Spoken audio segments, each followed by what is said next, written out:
It's official. Kota Ibushi is coming to AEW. So is the Golden Elite. Guys, my name is Ango, and I'm bringing you a quick recap. Tonight's main event for AEW Dynamite. The show concluded with Don Callis coming out, cutting a promo. Kenny Omega decided to come out. He got jumped by the Blackpool Combat Club. And then what was really interesting is that Pac was revealed as the 5th member for Blood and Guts next week. Pac got on the mic. He cut a little bit of a promo, just kind of reminding everybody his beef with Kenny, which I thought this was good. I'm glad that they decided to do this. I'm glad it was part of his promo because obviously that's a really important thing to mention. Why is he there, right? What is his purpose? And they did that. I thought that was great. It makes a lot of sense. Pac, I feel like, honestly, he fits the mold for Blackpool Combat Club. I know there hasn't really been much being said about Death Triangle, but I would definitely entertain the idea of Pac being a full-time member of the group. I think he would do very well, and if they can somehow logically explain as to why he would no longer be part of Death Triangle and be part of Blackpool Combat Club, that'd be great. So that was cool, right?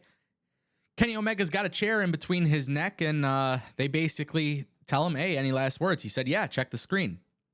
Now, as I told you guys before, the likelihood of Kota Ibushi showing up on Dynamite tonight is very slim. We've been talking about Kota joining AEW for a while now, and the vignette came up on the air, and then it was left with this graphic, Blood and Guts, the Golden Elite. Kota Ibushi is the 5th member for this match, and honestly, I'm not shocked, right? But I'm excited about that.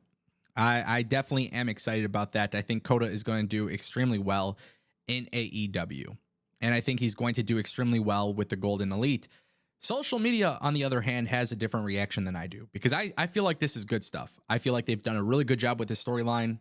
I feel like for the most part, the 5th members are really good choices. A lot of people, for some reason, are disappointed that it's not Chris Hero. And I understand why people would be mad about Chris Hero. But at the end of the day, Chris Hero is not an active wrestler. And yes, he is working with AEW backstage and ROH. But at the end of the day, Chris Hero is not wrestling for AEW. And it's not to say that it won't happen. But also, you got to think logically for a second. Chris Hero coming out, returning to the ring, being with the Blackpool Combat Club would receive a massive pop. They're a heel group.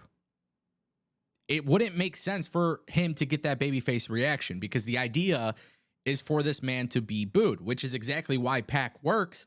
He's got the history there with Kenny, but also he's a heel, and he's been a heel. For crying out loud, his name is Bastard, right? They call him the Bastard. And this is why Kota works so well for the Elite, because he is a babyface. So at the end of the day, I feel like this is great stuff. I feel like this was a really good move by AEW. I feel like it works out very well. I hear the criticism and I see the criticism and I understand it because from a fan perspective, seeing Claudio and Chris Hero together obviously makes a lot of sense. But the reality is this is probably better for business and probably for the long-term direction for the story. How does AEW move forward with Kota? We'll see. But let me know what you guys think in the comment section down below. Very, very strong ending to the show. This continues to be AEW's best story. Do you agree? Do you disagree? Let me know.